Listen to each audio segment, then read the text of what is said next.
వచ్చాను కొంచెం వర్క్ మీద, అట్లా ఒకసారి పలకరించి వెళ్దామని వచ్చాను.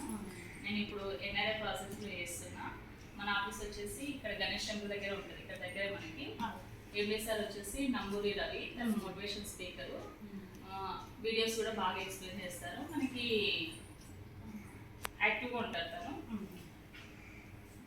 వెంచర్ వచ్చేసి మనకి ఇక్కడ వరంగల్ హైవే ఉందా, వరంగల్ హైవే దగ్గర గట్టివేసే దగ్గర 5 కిలోమీటర్ డిస్టెన్స్లో ఏర్లబాద్ టౌన్ కానుకొని ఉంటుంది వెంచర్.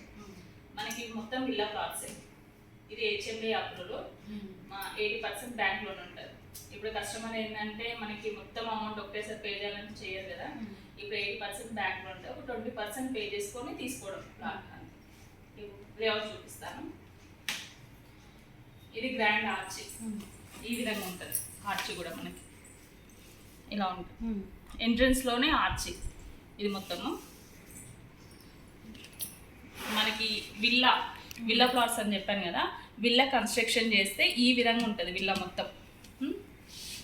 ఇది మనకి ఇందులో వచ్చేసి ఇది క్లబ్ హౌస్ ఉంటుంది, క్లబ్ హౌస్ కూడా ఉంటుంది మనకి. ఇది యోగా మెడిటేషన్ చేసుకోవడానికి పీస్ఫుల్గా. మనము మన వెంచర్లో వచ్చి ఇమ్యూనిటీస్ అన్నీ ఇవన్నీ మనం ఏమేమి ఇస్తున్నాం అన్నది ఇందులో చూపిస్తాను నేను.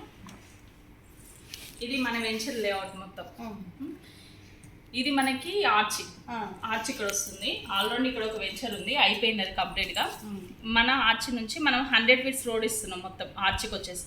మన వెంచర్కి మొత్తం 100 ఫీట్స్ రోడ్. ఎందుకంటే మీరు అడగవచ్చు 40 ఫీట్ల రోడ్ ఇక్కడ ఉంది కదా, 100 ఫీట్ల రోడ్ ఎందుకు ఇస్తున్నారని. అయితే దీనికి ఏంటంటే మనకి డెవలప్మెంట్లో చూసుకుంటే ఇక్కడ సిద్ధార్థ ఇంటర్నేషనల్ స్కూల్ ఉంది, మన వెంచర్కి ఆనుకొని ఉంటుంది. ఇది 8 ఎకరాస్లో ఉంటుంది మనకి. ఇది క్రికెట్ స్టేడియం 6 ఎకరాలు ఉంటుంది. రిసార్ట్ ఉంటుంది మన పక్కనే 2 ఎకరాలు ఇది ఉంటుంది. అయితే వీటికి అన్నిటికి ఇబ్బంది కాకుండా ఈ రోడ్ అంటే 100 ఫీట్స్ రోడ్ ఇచ్చారు సార్ వాళ్ళు. కానీ